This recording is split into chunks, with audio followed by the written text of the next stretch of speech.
Welcome back to Cossy Podcast. My name is Cossy. Welcome back to brand new video. Mikel Arteta has been speaking to the media ahead of our Brighton game on Sunday. We have a full update on the injury status and all the team news, by the way, from the gaffer, Tomiyasu, Emil Smith-Rowe, Thomas Partey, Gilles Timber, and a couple of other players. So make sure you do tune in for that one. But of course, the manager has been speaking about the fact that FA have dropped all the charges placed against him when he called out the disgraceful refereeing against Arsenal in the Newcastle game. All charges have been dropped by an independent committee who have said that there is no offence committed by Mikel Arteta, and therefore it looks like VAR is once again in the mud together with PGMOL. But of course, let me know in the comment box below. What do you think about VAR and Arsenal and the offences? They are costing us points. They are costing us really, really vital points.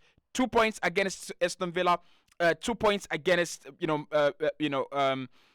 Newcastle, and of course last season we cannot even count. So let me know in the comment box below, what do you think is the way forward for Arsenal and VAR? I don't think we have the power to actually scrap it. So what should we do? But anyway, let's dive into the words of the gaffer. Let's see what Mikel Arteta has been up to when he was speaking to the media. Hit the like button for me. Subscribe to the podcast as well. Let's dive in right now. Right. So first and foremost, Mikel Arteta was asked about the charges being cleared and if something positive will actually come out of that. And he said, it has to be. It is a really, really good process, and gave the opportunity for them to explain how they felt, myself, how I felt as well, and the reasons behind it. He also says, okay, the outcome is that I'm not charged, but I think we have to draw a line and look for how much more constructive, how much we can be more constructive and learn from it and move forward as well. That's it. It was good. I felt a lot of sympathy, to be fair for once. I explained how sometimes managers feel with the pressure that we are under and how important details are for our job, because I love what I do so much and I want to continue doing it. But the reality, in the last years, is that 14 managers lost their jobs, which is incredible. We depend on results. That is it. And I'm not going to read all this statement. If you want to read the whole of it, you can actually find it on the Arsenal website, official Arsenal website. But that is crucial. And I think Mikel has got a point. There is a lot of pressure on managers right now. There's a lot of pressure on gaffers. Look at Chelsea. In the last year, in one season, last campaign only, they have changed managers 4 times. Frank Lampard, Pochettino, Thomas Tuchel, and Graham Potter. And if a manager is under such immense pressure and you cannot give him the best officiation, so you cannot give him the best decisions on field, he's going to be absolutely fuming. There's a lot at stake. There is a lot to actually account for. Mikel Arteta, just to put this into perspective, Mikel Arteta is close to spending $1 billion ever since he became Arsenal manager. And that means that there's got to be accountability. There's got to be explanations where this money is going and why aren't we seeing fruit? Why aren't we seeing output as far as this stage, right? So if you're Mikel and you're trying to win the title and the Brentford goal is offside, it's not given. It's given, and therefore you lose points. Manchester United, you score a goal in a scenario that is not clear and obvious, and then VAR come out to say sorry, apologize later on. It's not good enough. I mean, Arsenal are second. We have become a laughingstock for bottling the title, but the absolute idiots at BGMOL and VAR and the FA do not even care. Right? All they've got to do is to take the tax from Arsenal and make sure that Arsenal are paying their tax correctly. We are abiding by the FFP rules, which we've actually done, and their job is over. I think they have one job as PGMOL is to supply the game with competent referees, and that's why they were given VAR to aid them. For me, so I've got a point with Mikel. I really, really do. I like what he has said there. There's a lot of pressure on the job. There's a lot at stake. You either give us good referees or you scrap the VAR part of it. So we know it's now the human error. It's just human errors on the pitch. A referee has 5 seconds or 10 seconds to decide. whatever he has decided as the decision stands. But anyway, Mikel says that a lot is at stake, and he is happy that he has been cleared of all those charges. Mikel Arteta on the referees explaining why Kai's goal wasn't given against Villa. It says the handball, anything can happen in the box. Anything that happens in the box has to be clear. Unfortunately, today it's very difficult to understand what it is because there are many things that can happen in the penalty area. But we are in the direction to resolve that as well, and we are very, very eager to resolve that in the best way possible. And I'm positive that will happen. I don't think managers have a disadvantage, and football has a disadvantage as well. When you wake up in the morning and your team has lost the game, it's over. 3 points have gone. There is no, there is no action that can actually bring them back. The best Arsenal will get from that, if we are right, if we are on the right side, it will be an apology. That is the best we will get. It will be an apology. If it's not an apology, then we walk away with nothing. It is what Liverpool got. It is what Arsenal will get. Unless someone wakes up in the morning and says, I am reporting these cases, I'm reporting all these cases to the Court of Arbitration of Sport, which I don't think is going to do much as well. They're not going to give you points. I don't think they will award you points, right? So for me, in my opinion, this is what I would say. The officiation needs to get better rather than solving these crimes and solving these despicable acts after the game, because after the game it's gone, it's over. There is nothing you're going to do to tell us that this call should have stood, and therefore Arsenal, we are giving you an apology which accounts for 2 points. It doesn't mean anything. It's gone, and now if Manchester City win tomorrow, they will be ahead of Arsenal on the table. Disgusting, but that is the reality of football, and that's the reality of the beautiful football and the beautiful game we actually love. Mikel Arteta on the first referee that will be female, on December 23rd. It says, I think it's great news. I wish Rebecca all the best in this new experience. I think the feedback is going to be really positive. What women's football is on, and the diversity we have now is incredible and incredibly positive for the league. It is something that we needed. Okay.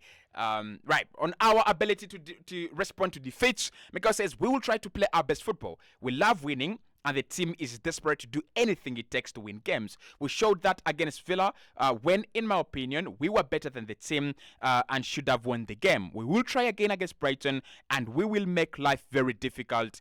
Who will make life very difficult for us, over the weekend. I think that there are two things here. One, I love the way Mikel doesn't want to lose games. And yeah, at times I sit here and I whine and I complain about Arsenal, lining up our best 11 against PSV in a game that is, technically done, a job that is technically done. But I like it when my manager is ruthless. I'm telling you. I like it when my manager goes, I want to win every game in the UEFA Champions League, because I tell you, that is the only way you win the UCL. If actually the UCL is the best, is the easiest competition to win. Just go unbeaten. At the moment you go unbeaten in every single game, you have won the UCL. Madrid have done it before. Barca have done it before.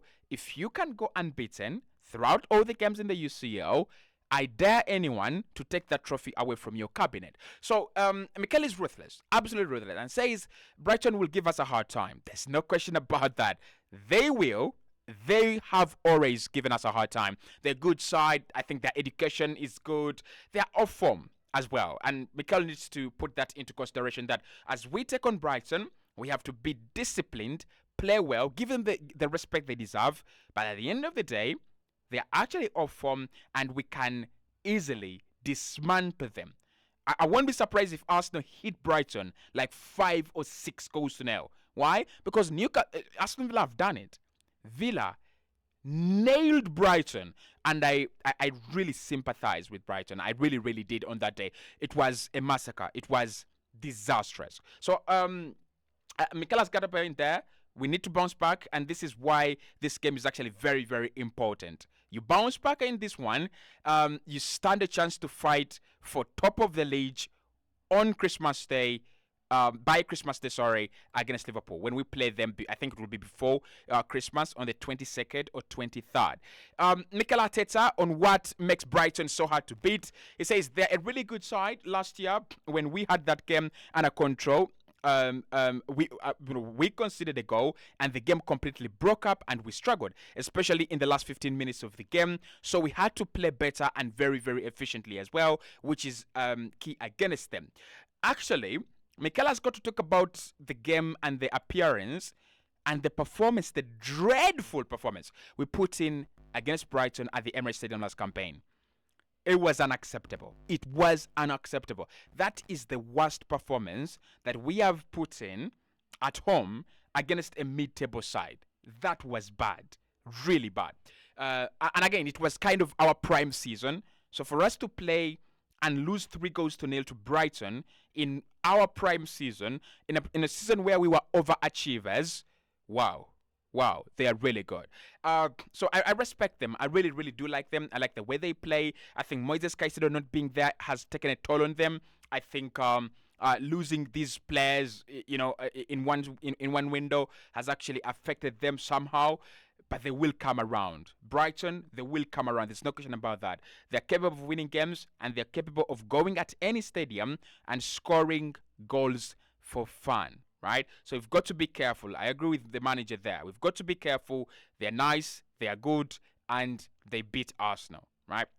On the team news, Mikel says Martinelli is still struggling, but feeling good now. We have no other news apart from Mohamed Elneny, who actually was subbed off because he felt something with his hamstring. We did a scan, and it doesn't look too serious. So he's going to be with us, I think, very, very soon, which is good news as well. On the importance of the win against Brighton with Liverpool coming up, it says, like every week, in the end, we have to play against every team. The schedule is what right now is what it is right now. But we have 2 big games coming up, and then we have as well the 28th and the 31st. So that period is vital around this moment. We will try to win every game.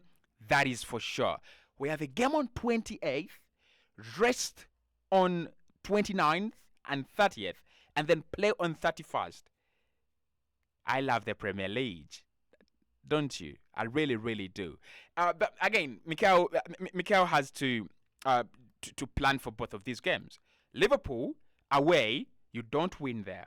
Brighton can surprise you at every single moment, in every single, way. They can surprise you. So I think the best way for us to do it is this one. You beat Brighton by halftime, 3-0 or 2-0, and make sure that you're managing the game for the last few minutes of the game. Then when you play Liverpool, you bring your whole. You actually bring out everything you've got. Because our squad is thin at the moment. I don't think Partey is 100% okay to actually go and, give you a 100% performance at the Anfield. Mohamed Elneny has picked up an injury. Jorginho at the Anfield, don't even think about it. So we have 4 games that are coming in thick and fast, and we will actually need to be very, very good, right?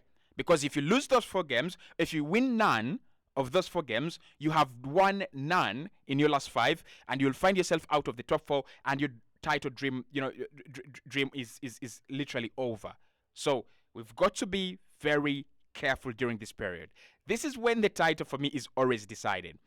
You get out of this mess without falling too far behind the league leaders. You're good to go.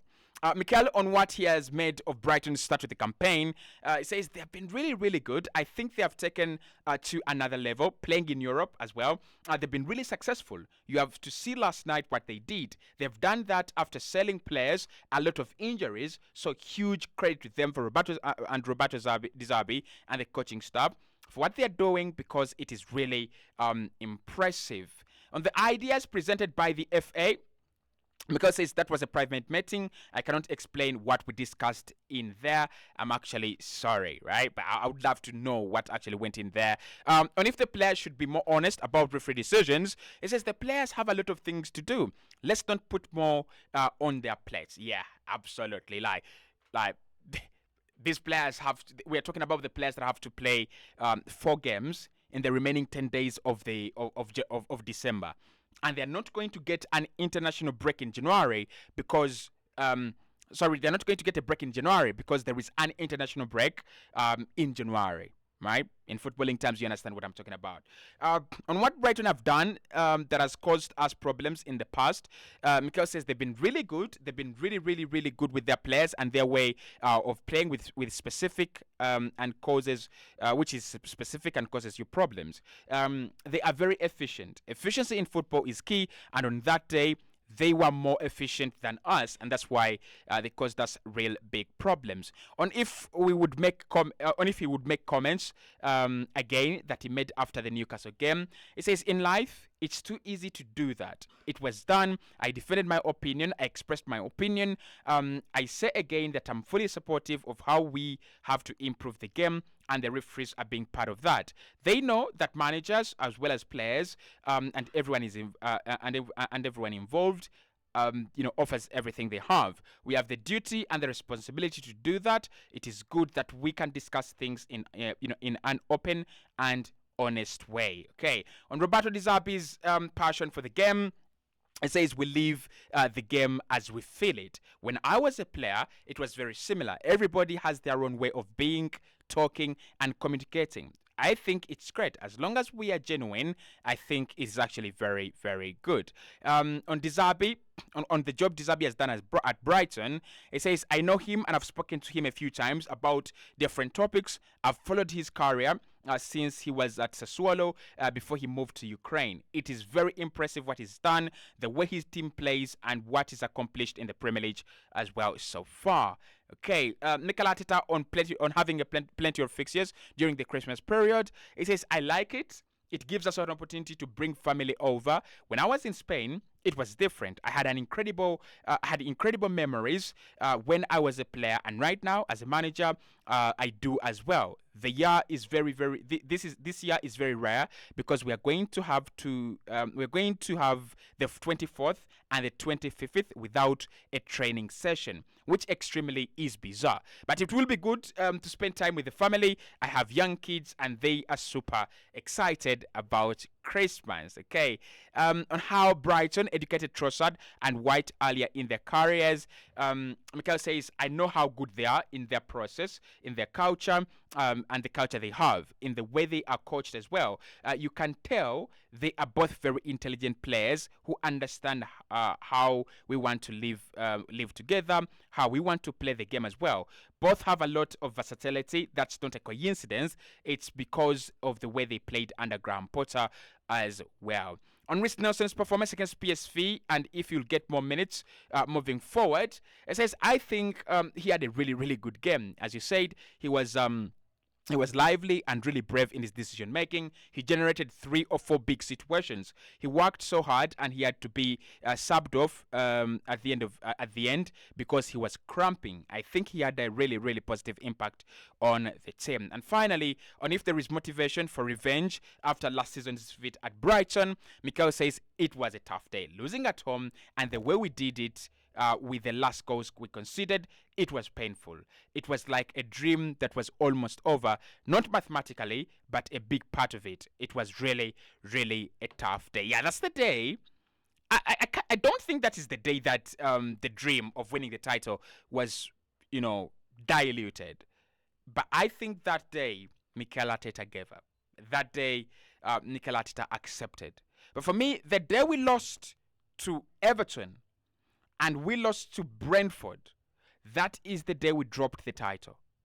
The day we drew at 1-1 with Brighton, 3 days after losing to Sean Dyche's, inaugural game. That is the day the title was given away. You give us those 5 points, we get more power, we get more zeal, we get more energy to pick up another 5 more points.